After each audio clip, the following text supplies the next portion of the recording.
Bonjour à tous. Bonjour. Hello. Hello, hello. Waouh, quel entrain. J'avoue, la musique est zen. Hein. Moi, je pourrais mettre ça. Tu me mets ça dans la chambre le soir pour m'endormir. En 5 minutes, je suis plus là.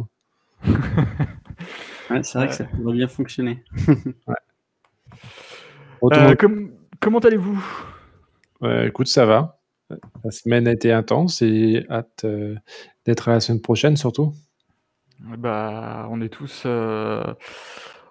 dans ce même move. Effectivement, j'en ai profité pour changer le titre de la comment dire, le titre du live, ouais, parce que on était resté bloqué sur le précédent stream où on avait parlé de la Galactic Polygon Cup, et puis ça s'est bien passé. On a récupéré tout plein de thunes.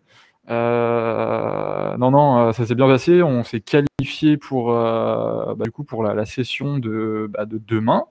Donc du coup demain on va refaire un petit coup de stream dessus. Et voilà.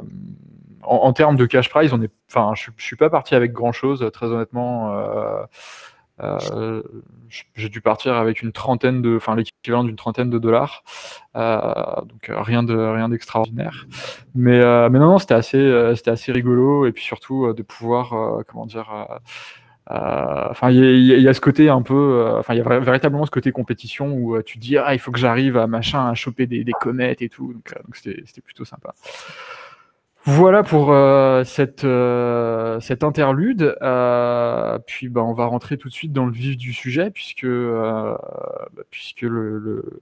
gros du le gros d'aujourd'hui, ça va être l'Ethereum Convention de la semaine prochaine, à laquelle nous serons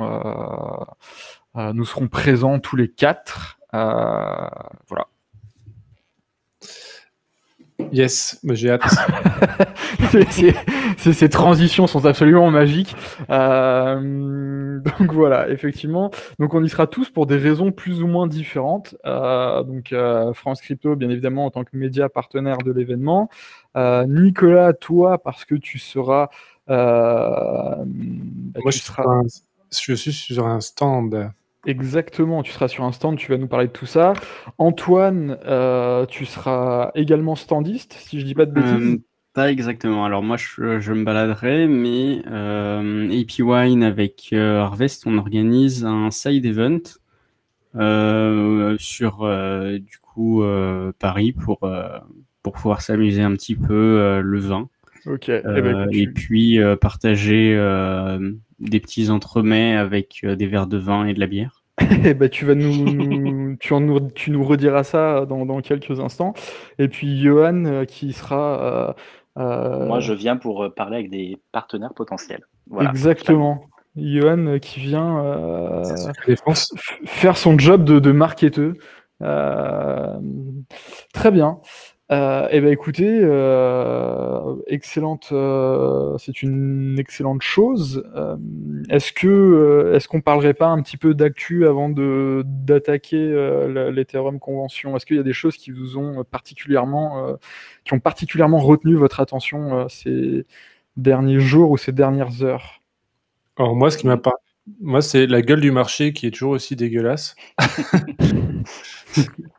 Et du coup, j'ai mis les charts un petit peu de côté pour un petit peu sortir de tout ça. Moi, c'est le fondateur de Doge qui complètement retourne sa veste en fait sur le milieu des cryptos et choses comme ça. Donc ça, c'est assez marrant. Ah ouais? Jackson Palmer, ouais, il a fait un thread sur Twitter en disant que finalement les cryptos répondaient plus du tout au pourquoi il avait été dedans, que finalement c'est capitaliste à outrance, que ça ne fait que s'enrichir. En gros, les plus riches vont devenir plus riches, que c'est pas du tout ouvert tel qu'ils le pensaient. Bon, en bref, un peu un débat. Après, je sais pas du tout. Moi, j'ai juste vu ça un peu passer comme ça. J'ai l'impression que le mec est un peu aigri il est sorti de Doge depuis quelques temps maintenant, donc peut-être que en fait, je sais pas. C'est étonnant en fait après tout ce qu'ils ont fait au niveau de ce projet. Donc, voilà. Moi, c'est une des news que j'ai vu passer parmi d'autres, mais c'est celle qui m'a un peu le plus.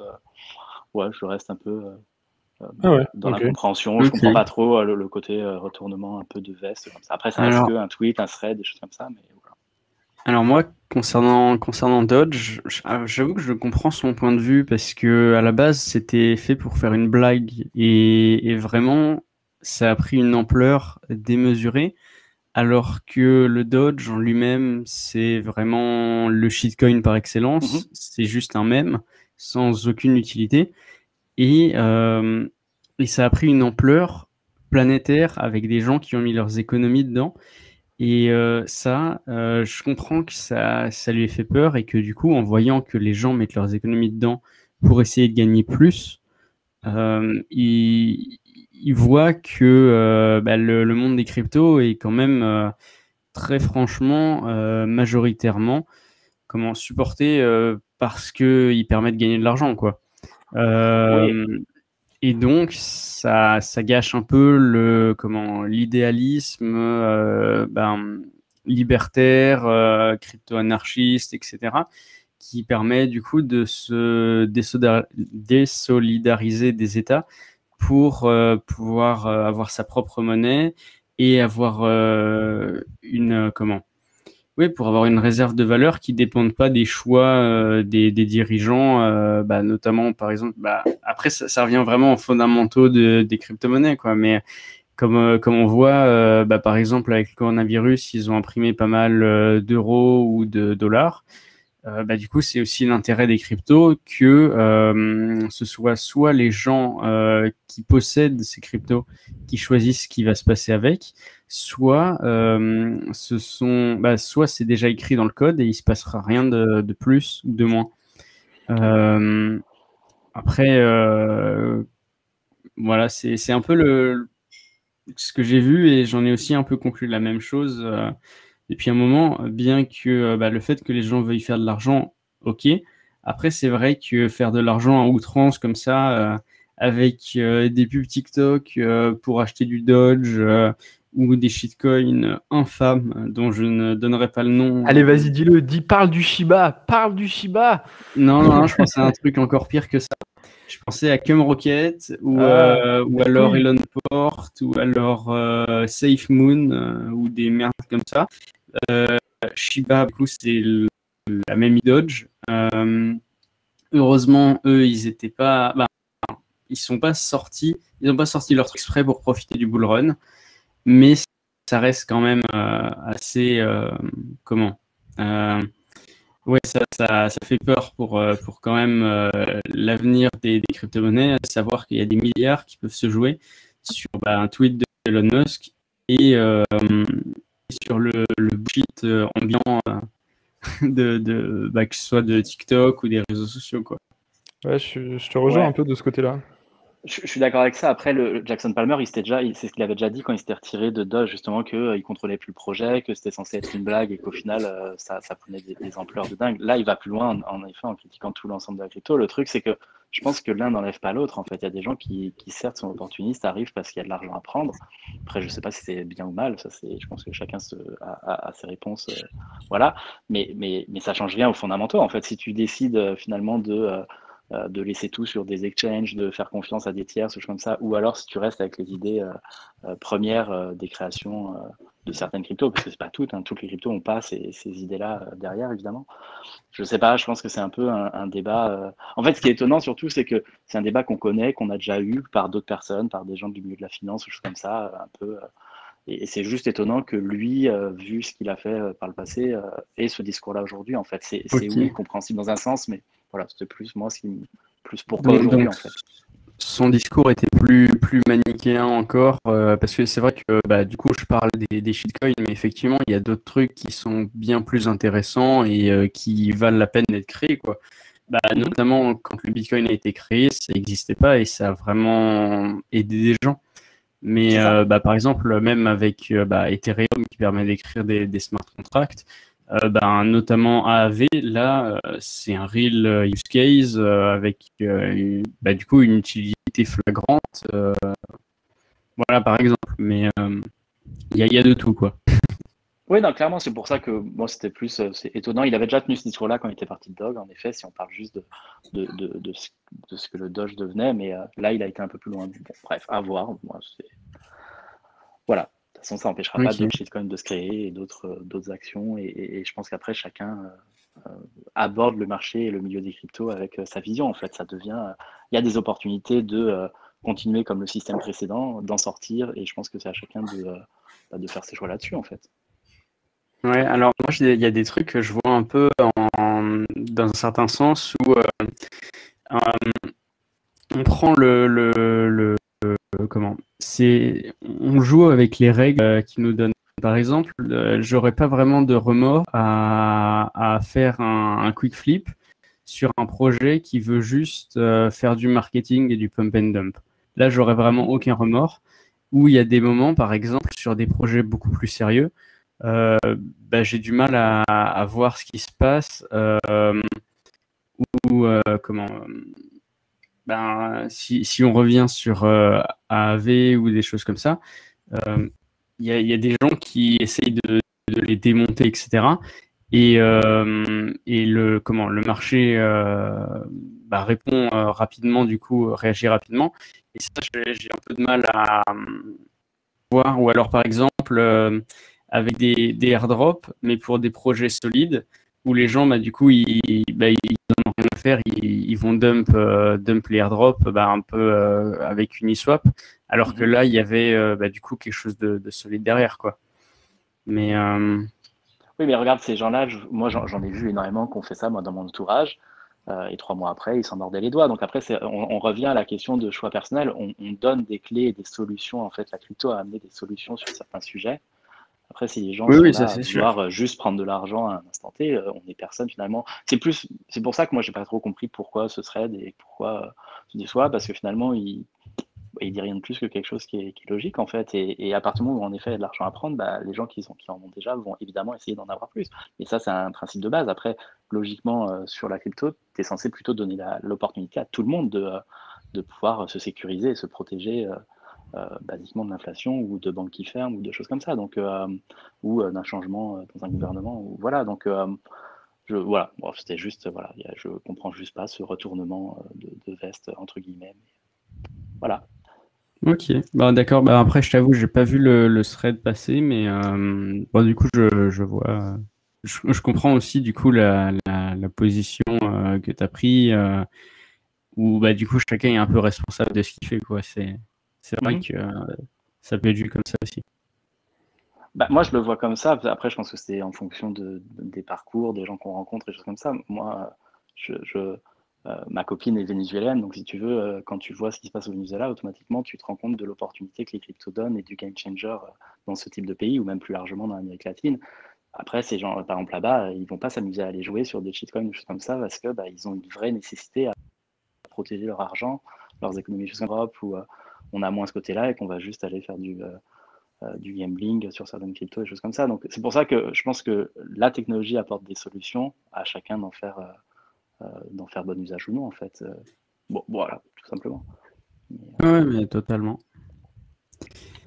C'est un Du débat coup, passionnant. pardon? Et qu'en pensez-vous tous les deux du coup Un débat passionnant. Non, non, mais c'est très bien. Hein, il y a pas de souci de ce côté-là. Je t'ai coupé la parole, Antoine. Qu'est-ce que tu voulais rajouter quelque chose peut-être? Alors, donc, faut que je retrouve.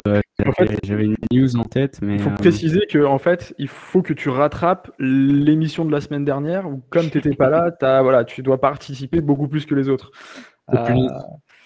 Voilà. jusque-là, ça a l'air de bien démarrer. Donc, alors oui, je viens de retrouver la news. Donc, c'est Ribbon Finance qui accepte le YUSD comme collatéral pour écrire des options dans leur vault. Donc, si ça vous intéresse, je peux expliquer le protocole.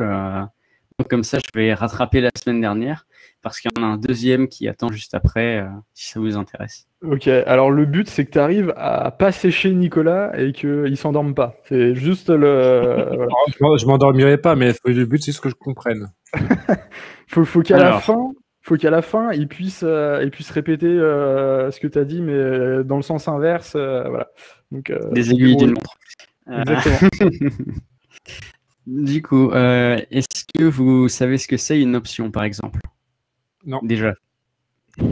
Bon, allez, déjà, déjà, ça part mal. Ouais. Alors, déjà, Ribbon, c'est beaucoup, ça utilise des options, ça utilise, il y a du risque, etc. Mais donc, une option, donc que ce soit sur FTX ou sur Opin, par exemple, ou même Elgic, une option, c'est pouvoir se protéger d'une montée ou d'une baisse de prix contre du coup un premium. Donc en fait, un premium, c'est tu achètes une option. Donc par exemple, tu veux une option sur Ethereum à $2000 pour du coup une call option. Ça veut dire que tu pourras racheter un Ethereum à $2000, peu importe ce qui se passe par la suite, si tu achètes l'option.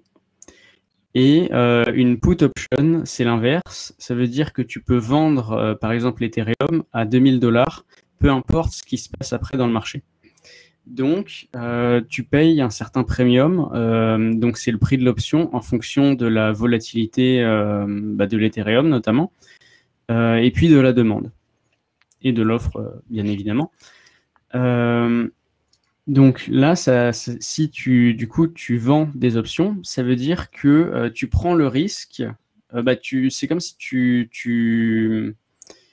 prends le risque à quelqu'un. Il y a quelqu'un qui te rachète du coup l'option pour te redonner le risque en fait. Donc ça veut dire que si tu as une call option, que tu prints, on dit, tu crées une option, donc tu prints une option avec un Ethereum à $2000. Donc ce que tu dois faire, c'est tu dois avoir un Ethereum que tu vas juste... alors désolé, j'ai oublié de préciser. Donc là, ce serait par exemple une call option. Donc ça veut dire que quelqu'un pourra racheter l'Ethereum à $2000. Donc là, si par exemple c'est toi qui print l'option, il va te falloir un Ethereum. Ensuite, tu dis, alors du coup, je pourrais revendre l'Ethereum à $2000, donc je vends l'option à $100, imaginons. Alors il y a plusieurs aussi méthodes pour choisir des prix pour les options, mais ça devient un peu compliqué. Et donc le but, c'est de trouver une méthode qui permette d'avoir... je suis en train de lire le message de Sam. Du coup, Nico, jusque-là, ça va ou pas? Alors, je t'avoue que voilà.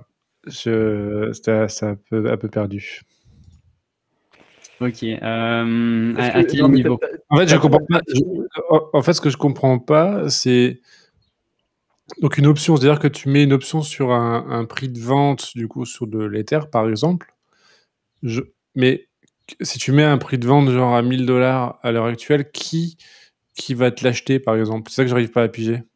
Donc une option pour pouvoir vendre l'Ethereum à $1000, par exemple, maintenant? Ouais, par exemple, ouais. Sachant que l'Ethereum, il est à 1700 quelque chose, je crois, ou plus. Ouais, dans ces Bon, on zones-là. va partir sur 2000. On va dire. Voilà, et ben du coup là, il y aurait des gens qui attendraient un crash de plus de 50%.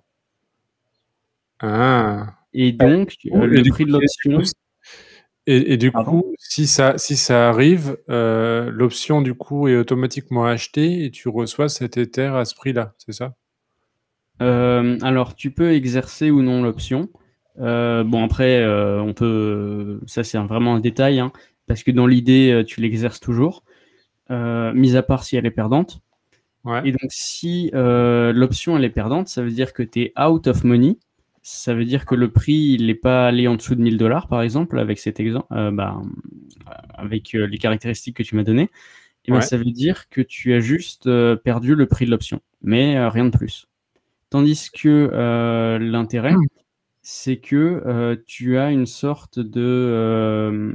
du coup, tu as une perte limitée, tandis que tu as un reward illimité. Parce que, imaginons, tu achètes une option du coup à la hausse, donc une call option à 1000 $. Et non, à 1000 $, ça coûterait déjà. Bon, imaginons à 2000 $. Et l'Ethereum, il va à 50 000 $ d'un coup, pour aucune raison. Et bien là, tu aurais fait du coup 48 000 $ de bénéfices en achetant une option par exemple à 200 $. Ok, d'accord. Et donc pour les liquidity providers, donc ceux qui printent les options, le but c'est d'être sustainable. Ça veut dire de pouvoir maintenir leur capital et le faire grossir bien sûr pour toucher un certain APY, peu importe la volatilité, etc. Donc il y a plusieurs méthodes pour pricer les options. Et donc le but, c'est d'essayer de trouver la meilleure. Et, voilà. Après, il y a plusieurs recherches qui ont été faites. Mais voilà, ça c'était juste pour introduire les options. Donc maintenant, on va aller plus loin. Puisque là, ça va du coup, Nico? Oui, dans les grandes lignes, ouais. Après, je te le réexpliquer derrière, ça va être un petit peu complexe, je pense. Alors, On fera une interro à la fin, t'inquiète pas. Non. Allez, parfait. Le QCM alors. C'est ça. Donc ensuite, Safran, du coup, eux, c'est des LP. Donc c'est-à-dire des liquidity providers qui vont du coup print des options pour toucher le premium. Et donc leur but, c'est que les options, dans un certain sens, que les options soient tout le temps out of money. Ça veut dire que du coup, ils font jamais de perte. Parce qu'ils gagnent le premium, mais il n'y a personne qui vient leur prendre de l'argent, vu que l'option n'est pas intéressante à exercer. Donc, ils écartent, ils font des options avec un prix en général assez éloigné du prix actuel. Et ils vendent ces options à des market makers qui vont, eux, ensuite revendre ces options. Eux, ils sont certainement payés par Opin, par exemple, pour du coup créer une sorte de étoffer le marché, voilà. Et donc, en vendant ces options à des market makers, ils touchent un premium. Et donc, ce premium, il permet de faire un APY. Et donc, c'est comme ça qu'ils ont des vaults avec des APY assez intéressants, malgré du coup la sorte de bear market dans laquelle on est. Mais il faut savoir que du coup, comme les gens printent des options, il y a beaucoup plus de risques. Et donc, c'est aussi ça, toute la difficulté avec ce genre de vault, parce qu'on peut perdre de l'argent, contrairement à il y a très peu de chances qu'on perde de l'argent en apportant de la liquidité à une pool curve, genre USDT, USDC, DAI, par exemple. Voilà. Et du coup, juste par exemple, l'ajout du fait qu'ils prennent le YUSD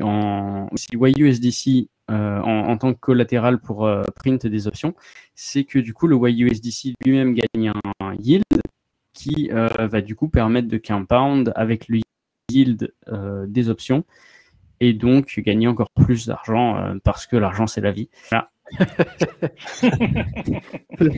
Ça c'est un motif de vie, les mecs. Hein. L'argent, c'est la vie. Retenez-le.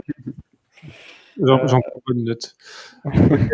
Et du coup, ce que je vois, c'est que sur Ribbon, en fait, il limite les déposits à une certaine quantité.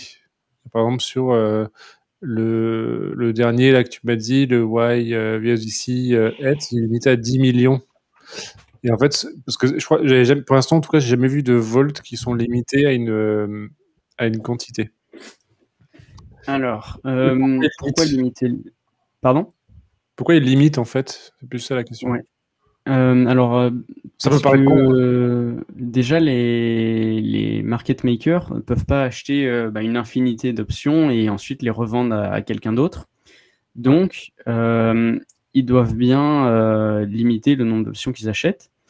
Ensuite, ça vient aussi du fait qu'ils veulent garder un APY haut. Parce que plus il y a d'argent, moins l'APY est haut. Et moins il y a ben, et plus il y a d'options aussi, plus il y a d'argent qui peut être perdu. Oui, Et d'argent qui peut être gagné. Bon, après, c'est en fonction de s'il y a de l'offre et de la demande, etc. Mais dans l'idée, c'est surtout pour maintenir l'APY élevé. Ok, d'accord. C'est vrai que l'APY est à 54%. C'est quand même, c'est pas dégueu, quoi. C'est ça, c'est plutôt intéressant. Mais il faut savoir que du coup, il y a quand même un risque d'être dans le négatif avec ce genre de volt. Ouais, donc je vais me tenir loin de ça. Tant que je l'ai pas compris à 300%, je préfère éviter. Bah, l'idée, c'est c'est plus oui, quand tu vas dans ces volts, tu paries un peu contre la volatilité, quoi. Ouais, Parce que du coup, moins il y a de volatilité, plus tu vas gagner d'argent. Mais bon, bien sûr, les prix des options vont baisser, donc tu vas en gagner un peu moins. Mais dans l'idée, tu n'en perdras pas comme ça. Ok. Ok. Eh ben, je vous propose d'avancer. Encore une fois, merci Antoine pour cette masterclass, bien évidemment. Avec plaisir. Je vous propose d'avancer et du coup d'embrayer sur tout simplement sur la convention Ethereum de la semaine prochaine, de nous expliquer un peu du coup qui va faire quoi là-bas, etc. Tout simplement. On va commencer par Nicolas parce que pour s'assurer qu'il est toujours en vie quand même. Et voilà. Écoute, de mon côté, moi je suis sur un stand d'une communauté française de NFT qui s'appelle les collectionneurs. Je sais pas si vous connaissez ou pas. Moi je suis dans cette communauté depuis octobre 2020. Ouais. Et en fait, ils ont un stand pendant les 3 jours. Et chaque jour, il y a un artiste différent qui est là pour présenter un peu son travail, ses différents NFT, un peu son portfolio de ce qu'il a fait ces derniers mois. Et chaque artiste, en fait, va en même temps promouvoir un NFT qu'il a réalisé spécifiquement pour l'événement. Du coup, un NFT que j'ai terminé il y a à peu près 1 heure. Et l'idée de mon NFT, par exemple, ce serait de le mettre en fait en vente aux enchères exclusivement. Et en fait, de terminer l'enchère du coup à la fin du 3e jour. N'importe quel prix qui est dessus, en fait, j'accepterai l'enchère automatiquement. Intéressant. L'idée est sympa. Et après, c'est aussi pour vous voir, parce que c'est bien beau de se parler sur Telegram et de se faire des podcasts tous les vendredis, mais j'avoue que de pouvoir se voir et de pouvoir boire un ou 2 verres aussi, et je pense que ça va être un petit peu... Effectivement, c'est vrai qu'on vient surtout pour l'alcool, tout à fait, pour l'apéro. Puisque c'est... ça risque d'être sympa. Hein. Exactement, c'est ce qui fait aussi la force de notre nation, c'est l'apéritif. Donc voilà, c'est aussi l'occasion pour nous de nous rencontrer quand même après toutes ces... après tout ce temps. Alors, pour certains, on se connaît depuis plus longtemps que d'autres, etc. On travaille tous plus ou moins dans des lieux différents. Antoine, toi, tu es en Suisse. Johan, tu es au Portugal. Nicolas, tu es dans une région sinistrée.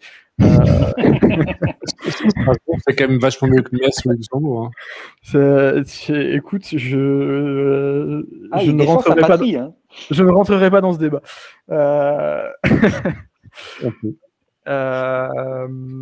Voilà, et puis donc du coup, effectivement, ça sera l'occasion pour nous de nous voir et de se retrouver à la capitale. Voilà, on a un compatriote luxembourgeois, apparemment, Sam, qui est au Luxembourg aussi. Et voilà. Qu'est-ce que je voulais rajouter ? Si jamais vous avez des questions que vous souhaitez que l'on pose à des entreprises, des projets, des devs qui sont présents à l'Ethereum Convention, n'hésitez pas à nous les lister. On va essayer de poser vos questions à toutes ces personnes-là, parce qu'on a une série d'interviews. Il va y avoir des séries d'interviews, etc. Donc si jamais vous avez des questions que vous voulez qu'on pose, n'hésitez pas, et comme ça, on vous fera, on fera un débrief là-dessus. Voilà. Et donc, en parlant d'alcool, Antoine, AP Wine, ça se passe comment? Alors, du coup, moi, le THCC, je vais me balader avec la team. Mais voilà, du coup, je passerai dire bonjour à plein de gens. Et puis, je vais aussi écouter pas mal de gens. Mais on est aussi là pour faire la fête, notamment avec les side events. Et l'event Grains and Grapes qui aura lieu le 20. Et en plus, ça va bien avec le thème pour boire du vin et de la bière. Et puis quelques... Donc c'est le 20 juillet. Le 20 juillet. Exactement. En même temps, je dis ça, mais c'est vrai que on y sera du coup, donc voilà. Alors, on va vous mettre le lien. Il reste des places pour l'événement ou pas, peut-être? Je crois que c'est des sold out pour l'instant. Ok, c'est pire qu'un concert de Metallica, cette affaire. Quand il y a du vin, les gens ils disent pas non. Hein. C'est vrai. Non, mais c'est tout à fait vrai. Eh bien, Ça ok. vient de pas de mettre le souci. lien dans le chat. Mais on peut toujours mettre le lien. Et puis, il y a des chances que... Alors, je veux pas dire de bêtises, hein, mais je crois qu'il y aura peut-être un nouveau round. Ah, un nouveau round de place? Peut-être. D'accord. Voilà, c'est dans mes vagues souvenirs, il y en aura peut-être un. Ça, c'est du teasing. Et vous avez également un événement avec StakeDAO le 22, c'est ça? Oui. Ça, après, c'est plutôt... À la base, c'était plus une soirée privée, mais du coup, on va permettre à 2 personnes de la communauté de pouvoir join. Et pour pouvoir join, il faut aller sur notre Twitter et puis liker le tweet et proposer la meilleure idée que vous avez pour utiliser AP Wine et faire un nouveau produit ou quelque chose de constructif et d'intéressant. Très bien. Eh bien, écoutez, vous savez ce qu'il vous reste à faire. Du coup, si vous voulez participer à une soirée open bar et que vous êtes présent alors il faut forcément participer à l'ETHCC. Oui. Ok, donc voilà. Donc pas de billets, pas de soirée vin, et voilà. Ok, très bien. Et puis de notre côté, donc voilà, effectivement, nous on y va parce qu'on est média partenaire de l'événement. C'est plutôt c'est assez incroyable parce que voilà, on a à peu près 6-7 mois d'activité, et c'est assez incroyable comme type d'événement, parce qu'il y a vraiment des devs et des projets qui viennent du monde entier. Donc du coup, ce sera l'occasion pour nous de découvrir, de faire découvrir des projets qui sont naissants et qui sont aussi, comment est-ce que je pourrais dire ça, innovants. Donc voilà, AP Wine par exemple, mais voilà, effectivement, on aura la possibilité de discuter avec tout un tas d'acteurs du secteur, à la fois dans les NFT, le gaming, la DeFi, enfin voilà, tout ce qui se fait de mieux sur Ethereum en ce moment. Donc voilà, gros event pour grosse soirée. Et est-ce que vous pensez qu'il y aura des influenceurs ou des gens un petit peu connus dans le milieu qui n'ont pas leur visage, qui vont être là avec chapeau et un peu et pour venir en scred? Alors, il y a, si je dis pas de bêtises, il y a des influenceurs, il y a, j'ai oublié son nom, Asher. Asher devrait être là, par exemple. Matrix va être là, je crois qu'il l'a dit, mais Alors, aussi. je n'ai pas cette information, effectivement. Après, ce sont des personne ne sait à quoi il ressemble, tu vois. Du coup, est-ce qu'il va être là en mode chapeau, lunettes noires, on ne saura pas que c'est lui. De Même toute si façon, il est tu connais incognito sa voix, déjà, enfin, à part avec la voix, personne ne le connaît vraiment. Après, il veut pas non plus.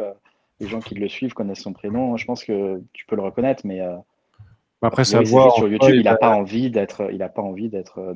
C'est pas qu'il veut être inconnu. C'est plus qu'il voulait pas mettre son visage quand il a commencé son YouTube. C'est plutôt. il a pas Même si à envie que l'arrivée, il ne montre pas son visage, c'est pas dans un but d'être anonyme en fait. c'est juste C'est qu'il a ça pas qui- envie Ah, que les impôts le retrouvent, quoi, tout simplement. Ouais, ouais.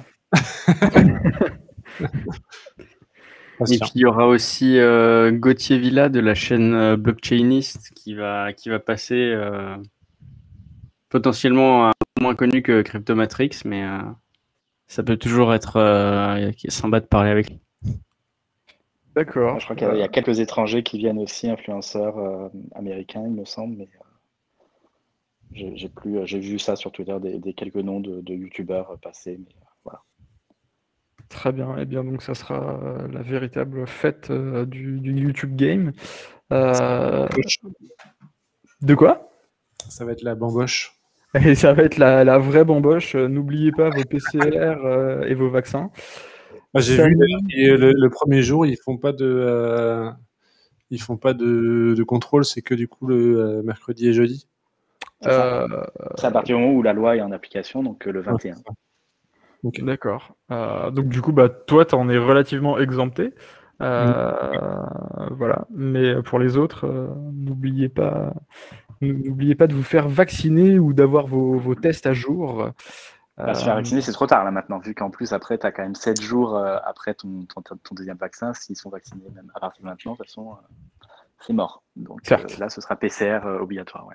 Eh bien, vous vous ferez trifouiller le nez dans ce cas-là. C'est très bien. Qu'est-ce que je ne sais pas. Est-ce que Antoine, tu as d'autres t'avais un projet en particulier à nous soumettre? Pas du tout. Oui, alors on avait prévu de parler de Badger la semaine dernière. Bon, malgré le petit incident, mais si ça vous intéresse. Bien sûr, Badger qui sera. Normalement, si je dis pas de bêtises, ils ont envoyé quelqu'un à l'ETHCC. Si je dis pas de bêtises. Là, j'avoue que je pourrais pas confirmer ou infirmer cette Je information. vais confirmer l'information, mais normalement, je crois qu'ils ont un speaker. Peut-être que je l'ai fantasmé. Il faut que je retrouve cette information. Ok, pas de souci. Et je t'en prie, fais-nous un. On te laisse quelques minutes pour présenter Badger. Ouais, alors donc Badger c'est sorti avec un énorme airdrop et le but c'était de créer une DAO des DeFi users. Donc ça comportait du coup les gens participant à l'airdrop, il y avait par exemple tous les gens qui avaient utilisé Aave ou Maker ou alors utilisé Snapshot ou des choses comme ça. Donc ça a créé un gros engouement. Au début, les gens se demandaient un peu ce que ça pouvait être, etc. Il y avait de la liquidité, donc il y a beaucoup de gens qui, comme dans la plupart des airdrops, on dump leur airdrop. Mais finalement, ça a continué, ça s'est bien tenu parce que la team avait une énorme proportion de la supply. Et ils ont lancé des vaults. Donc leur but ultime, c'est d'être un peu le hub du Bitcoin sur Ethereum. Donc ils acceptent toutes les versions tokenisées de Bitcoin, etc. pour avoir des vaults. Donc eux, ils vont par exemple sur Sushi ou Curve et ils proposent de déposer du RenBTC, WBTC, etc. sur du coup des DEX et du coup ils farment avec le BTC et en plus ils rajoutent du coup du liquidity mining avec leur propre token, le Badger.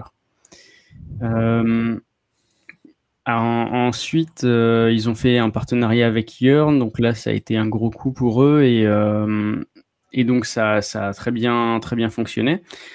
Après, ça s'est un peu calmé et là, ils sont en train de regarder un peu avec Rune qu'est-ce qu'ils peuvent faire. Mais ils ont sorti un produit qui était assez intéressant parce que c'est un peu vraiment une expérience. J'imagine que vous connaissez tous. Alors, c'est donc le mécanisme de Rebase. Alors, si vous avez... Ah oui, Ample Force. Donc, est-ce que vous connaissez tous le mécanisme d'Ample Force ou pas? Oui.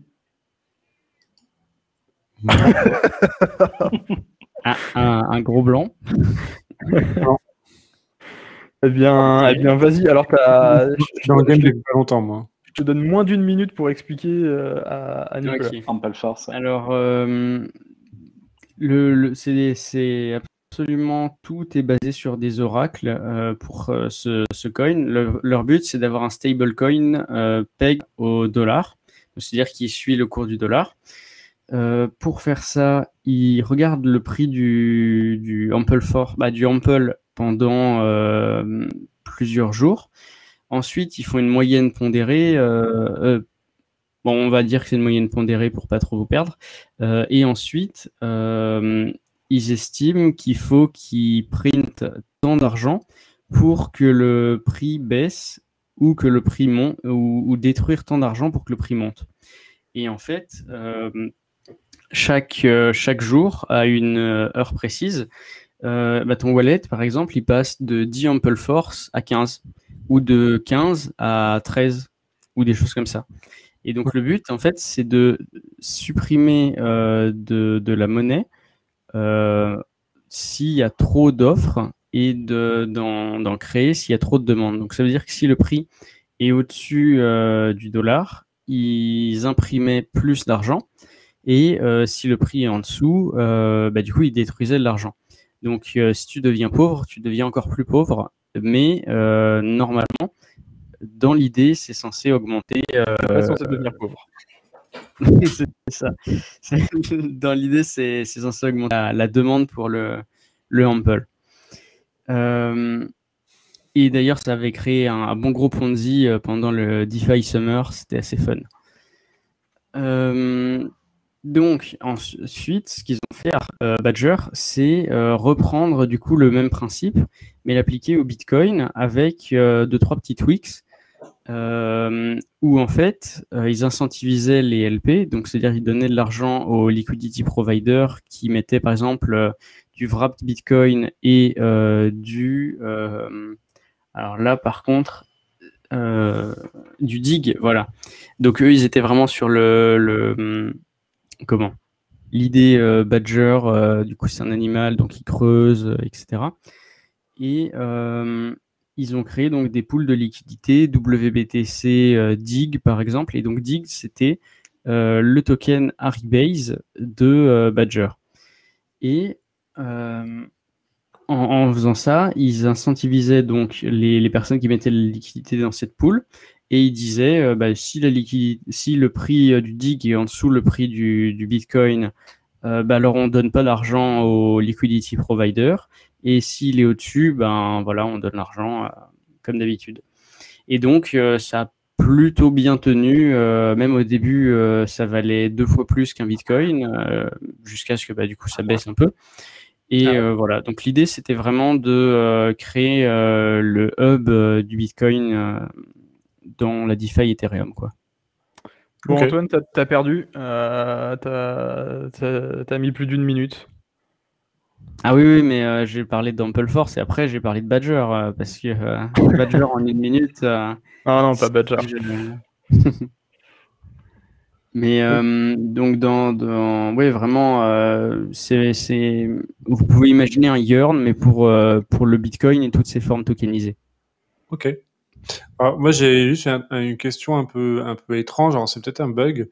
Là, sur Badger, quand tu vas dans les vaults, il y a des histoires de boost de nouveau, comme sur Curve.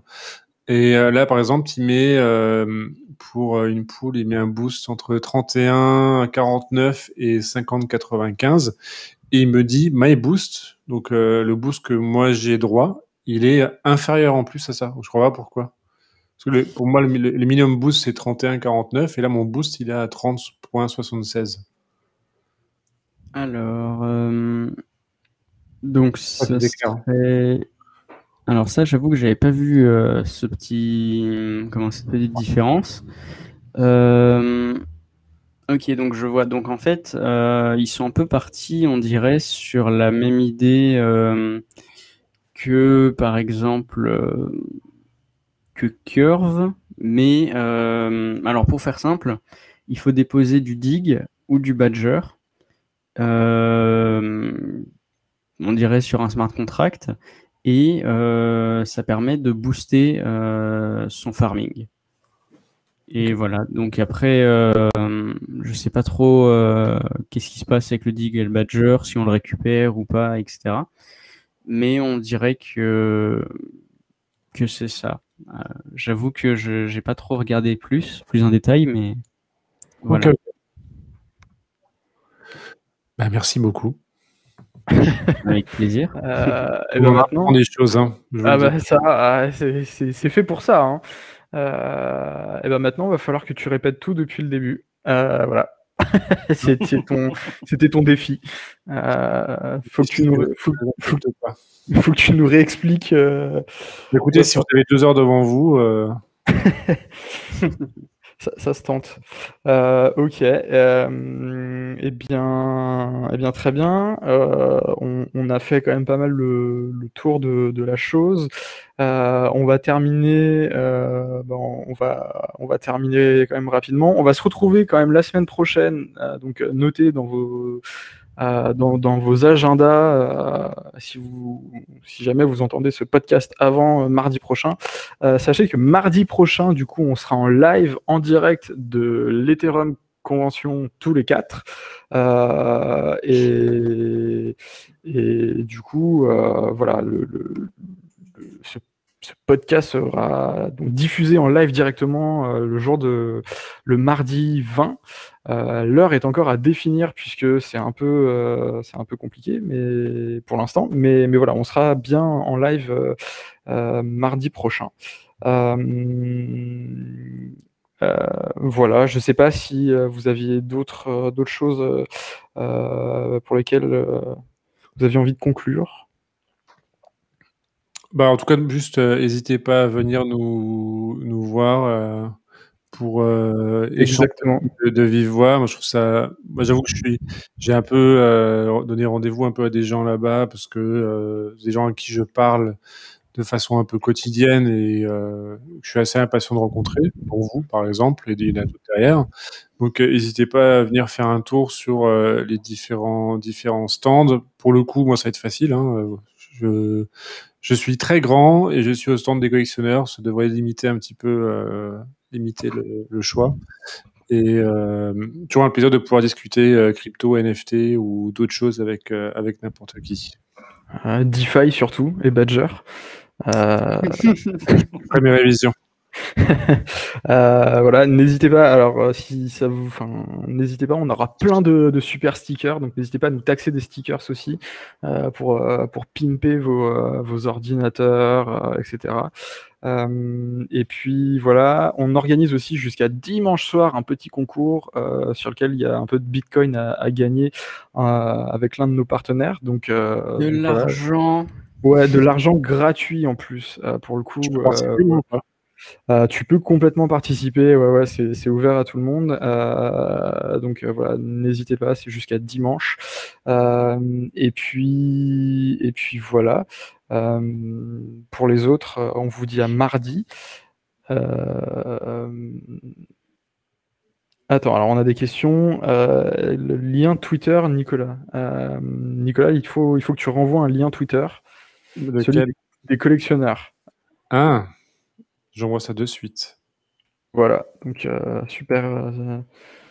Et puis pour Sam, du coup, le petit défi DeFi, peut-être la semaine prochaine, du coup. En fonction de l'humeur de Nico, on verra. Exactement. Je suis pour de bonne humeur, moi, les gars. Et ben alors, ce sera bon alors. Allez, c'est parti. On fait comme ça, c'est vendu. Et bah écoutez, merci beaucoup. Passez une excellente soirée, un très bon week-end, et puis à mardi. Yes. Très bonne fin de journée, à mardi. Salut à tous. Salut.